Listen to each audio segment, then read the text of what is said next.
Bismillahirrahmanirrahim. Assalamu alaikum wa rahmatullahi wa barakatuh.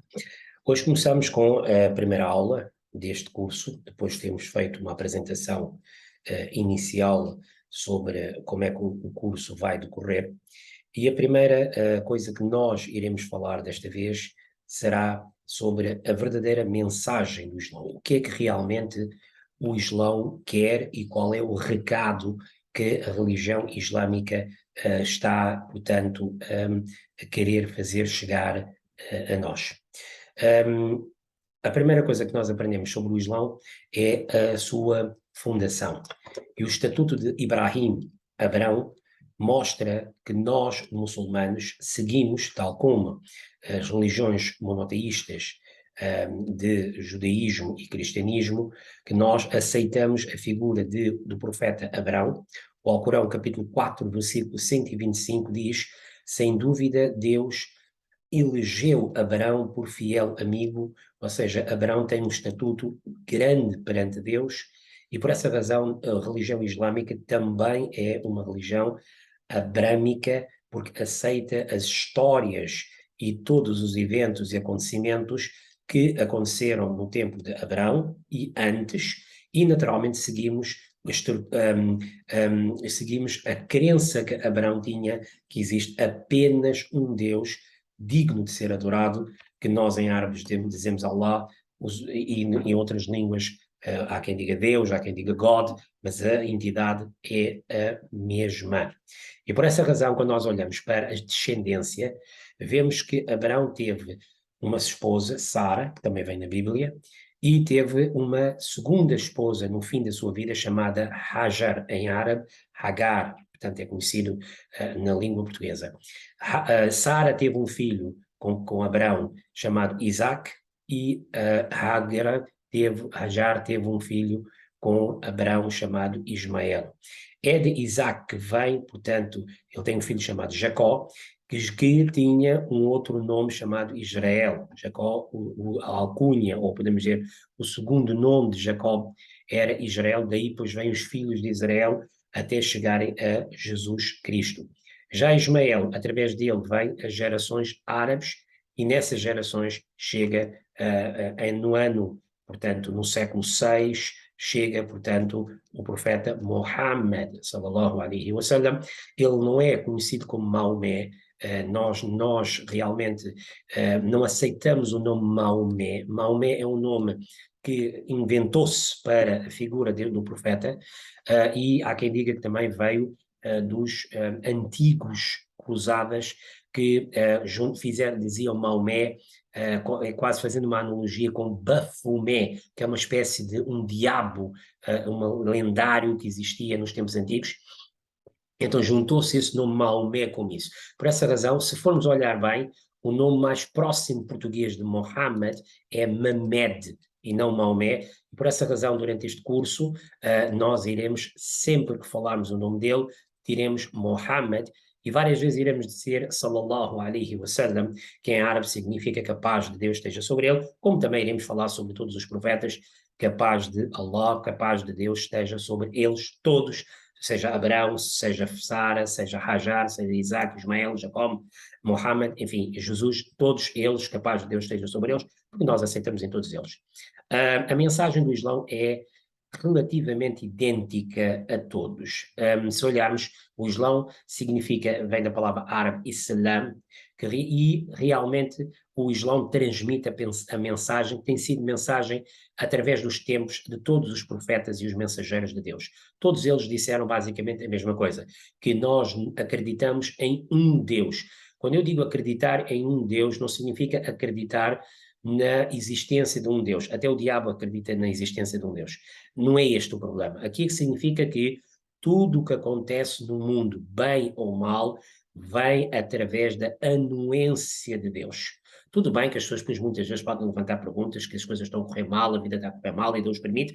O certo é que Deus deu um poder de escolha aos seres humanos, e os seres humanos tomam decisões, e por essas decisões há uma série de consequências e causas que acontecem. No entanto, todas essas causas e consequências acontecem com a anuência de Deus, ou seja, Se realmente houver algo que está para acontecer, Deus decidiu que vai acontecer, e se realmente ele decidiu que não vai acontecer, não vai acontecer. Por isso é que nós dizemos que o Islão é submissão voluntária, é a entrega voluntária de alguém a Deus, e aceitar que é Deus que dá e é Deus que tira. É muito importante para quem entra no Islão estar bem com isso. Quem efetivamente ainda não está bem com isso, deve repensar bem ainda sobre o que ele quer, se realmente ele quer. Não podemos moldar uma religião à nossa vontade, não.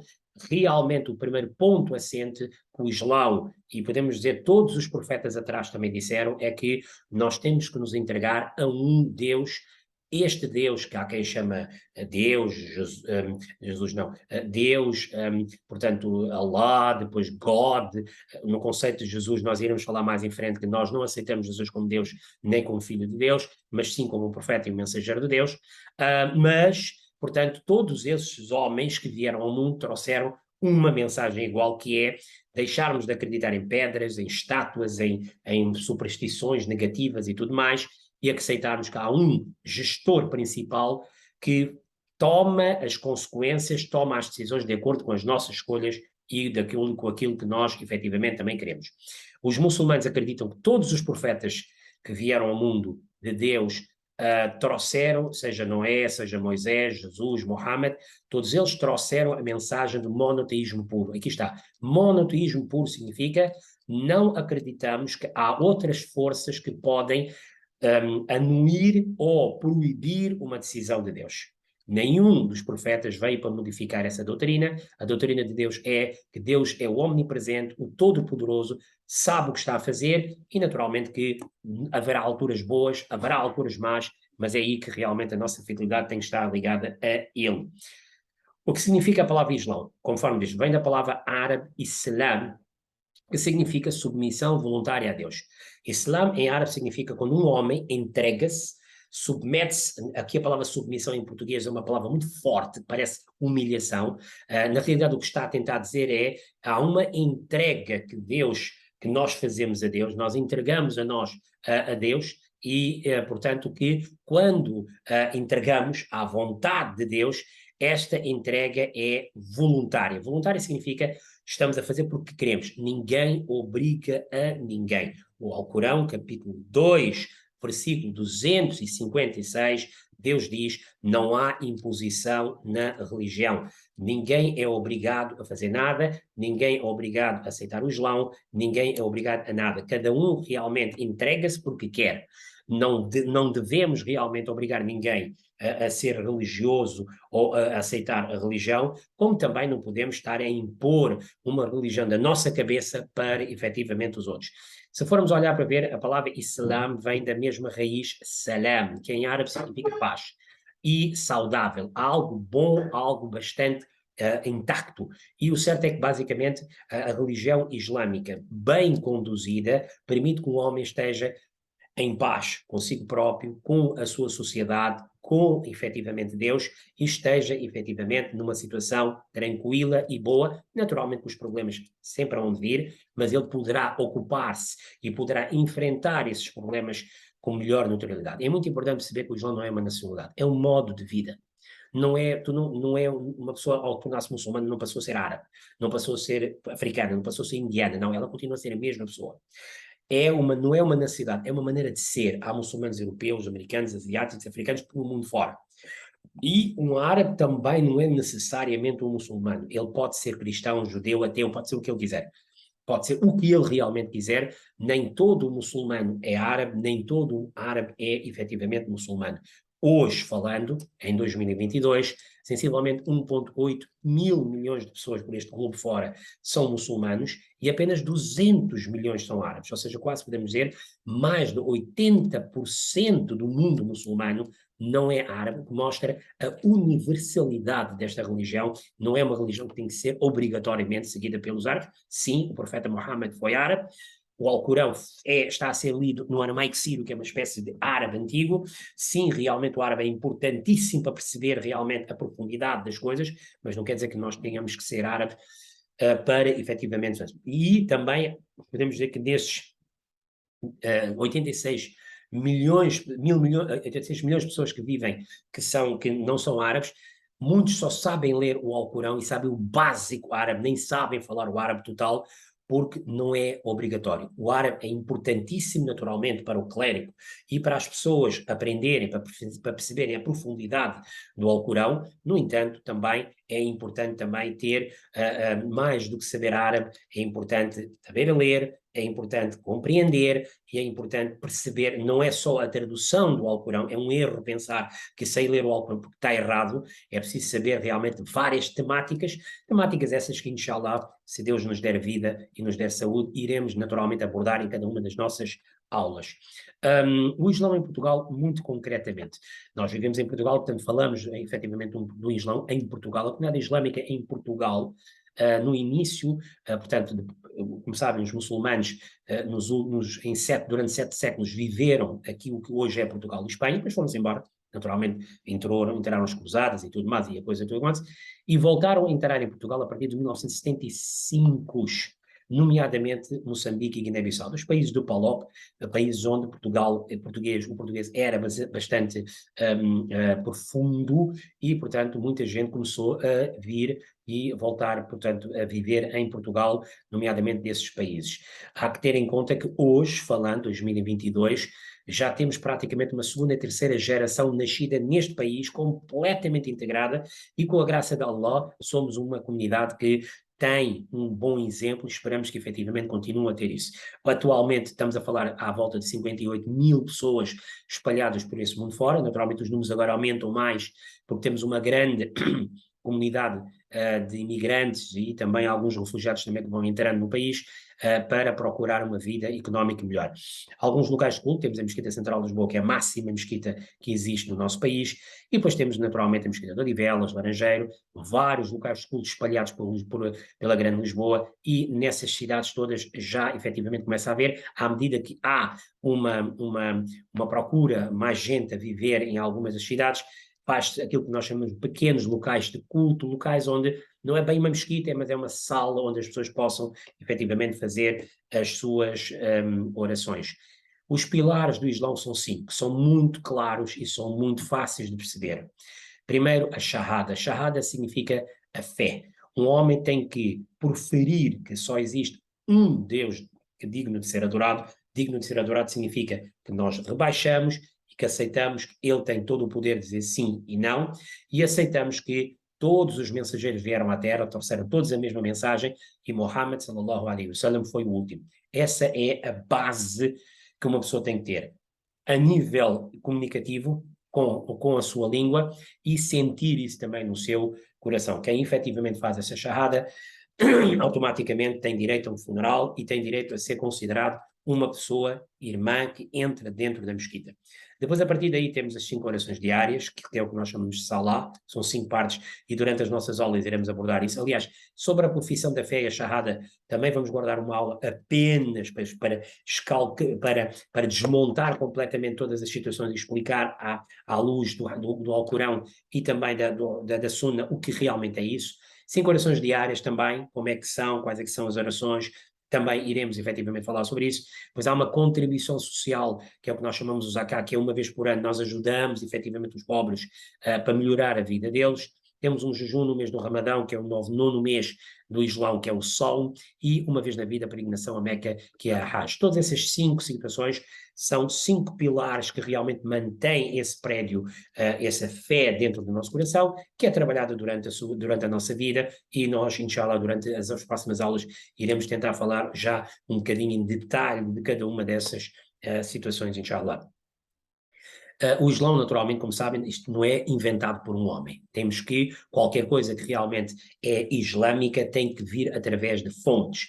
E as 2 máximas fontes, naturalmente, são o Alcorão, que é um livro sagrado dos muçulmanos, é um código que Deus revelou ao profeta Muhammad, sallallahu alaihi wasallam, onde dentro desses 6.166 versículos explica não só a vida religiosa, espiritual e todos os aspectos da vida em geral. O Islão não é só uma religião, o Islão é tudo. Por isso é que o Islão tem versículos que são para estadistas, para governantes, para soldados, para civis, para todos. Por essa razão é que eu sempre vos digo, ler o Alcorão só em português não é suficiente. É preciso aprender mais, é preciso aprender a filosofia, é preciso aprender a jurisprudência, é preciso aprender a história, é preciso aprender a língua árabe para percebermos isso tudo. Hoje em dia, qualquer pessoa no Islão pode ser sheikh. Não é preciso um clérigo ser só árabe, ou só indiano, ou só africano. Não é preciso o clérigo ser só homem. Pode também ser mulher. Não há idade para unir isso. É preciso para todas estas pessoas uma coisa: estudar. E estudar tem que ser um curso estruturado. Um curso, o Islão o Alcorão levou 23 anos para ser revelado. Portanto, não é em 6 meses fazer um crash course que a pessoa já sabe tudo sobre o Islão. Não. Tem que aprender, tem que ler todo o Alcorão de uma ponta à outra. Tem que ler toda a Sunna, são milhares e milhares e milhares de histórias e incidentes sobre o profeta. Tem que ler os livros de jurisprudência escritos pelos imensos clérigos de há 1400 anos, e depois tem de fazer um cruzamento de dados. Não é brincadeira que se faça de um dia para o outro, só aprender um bocadinho de árabe também não chega, há que estudar tudo. Nós, inshallah, enquanto tivermos vida, iremos dar o máximo de informação para você que está por este lado, por este mundo fora, poder nos acompanhar e tirar efetivamente as suas dúvidas. A segunda fonte é a Sunna. Sunna o que é? Tradições e ensinamentos que o profeta Muhammad sallallahu alaihi wasallam transmitiu ao longo da sua vida. E que, ou seja, tudo o que ele fez, tudo o que ele direcionou, tudo o que ele mandou fazer, tudo o que ele realmente recomendou, tudo o que ele proibiu, chama-se Sunnah. E sabemos que Muhammad sallallahu alaihi wasallam sempre seguiu o Alcorão e o que o Alcorão explicava a ele, de uma forma prática, explicava aos discípulos, aos companheiros, aos Sahaba, que é a primeira geração que realmente depois levou o Islão pelo mundo fora. Tudo isso constitui um manual de conduta para uma pessoa. Nas áreas como familiar, religiosa, social, cultural, moral e económica, todas as soluções estão nisso. É preciso ler e procurar e fazer um cruzamento de dados específicos. Na parte jurídica também há mais duas fontes que nas outras aulas nós iremos falar, mas já são as fontes que é a fonte do consenso dos juristas sobre uma matéria e da analogia, que está mais ligado, podemos dizer, aos juristas e à parte jurídica.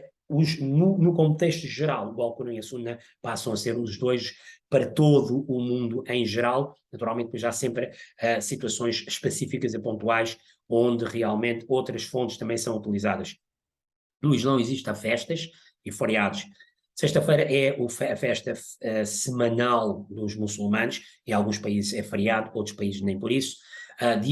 Por ano nós temos duas grandes festas. A primeira festa é o Eid al-Fitr, que basicamente assinala o fim do mês do Ramadão de jejum, é um dia de festa de família, e também na época da peregrinação há aquilo que nós chamamos a Festa do Carneiro, que basicamente são 4 dias de festa e que são passados pelo mundo fora como feriados nacionais. Inshallah, quando chegarmos a essas situações, iremos falar. O calendário atual é 1444, já não é 43, atualmente em 2022 já estamos em 1944, é um calendário lunar, portanto é um calendário mais pequenino, 354 dias de acordo com a Lua, e é sempre, todos os anos, todos os meses, é acertado pelo clérigo de cada país que vai tomando. Muhammad é o nosso exemplo, o profeta sallallahu alaihi wasallam é claramente o nosso exemplo e é um exemplo humano. Temos aqui algumas passagens vindas de fontes fidedignas, ou seja, são citações que foram muito bem registadas. Uma delas é: nenhum de vós é verdadeiramente crente, se não desejar para o outro, deseja para si mesmo. Basicamente é a mesma mensagem que os outros mensageiros trouxeram, Jesus e tudo, que é o que nós queremos para nós, também queremos para os nossos irmãos, sem impor nada a ninguém. O muçulmano é aquele cuja mão e língua outros estejam protegidos, significa que o muçulmano não pode ser um perigo, o muçulmano não pode ser um terrorista, o muçulmano não pode ser um rebelde. Quando ele não é muçulmano, ele é outra coisa qualquer. E se realmente ele está mal, tem que se tentar chamar a atenção a ele. Infelizmente, as pessoas misturam os muçulmanos pelo Islão. Não façam esse erro. Não pode ser feito assim esse erro. E muitas vezes as pessoas querem fazer um Islão à sua imagem, também não está correto. O Islão, é uma lei. Quem quer toma, quem não quer efetivamente não toma. Não é ao calhos que a grande maioria quer, mas cada um faz efetivamente o seu caminho. Agora, estar a fazer mal a alguém está completamente, não há uma. Todos os grandes clérigos pelo mundo fora, quando veem um acto mal feito em nome do Islão, levantam-se e condenam, porque realmente, se olharmos para a história, e por essa razão nós sempre dizemos a todos, estudem o Islão antes de falar sobre o Islão. Não passam só uns livrozinhos e depois começam a dizer as vossas opiniões. Não. O Islão tem que ser lido de uma ponta à outra, tal como a medicina tem que ser lido de uma ponta à outra.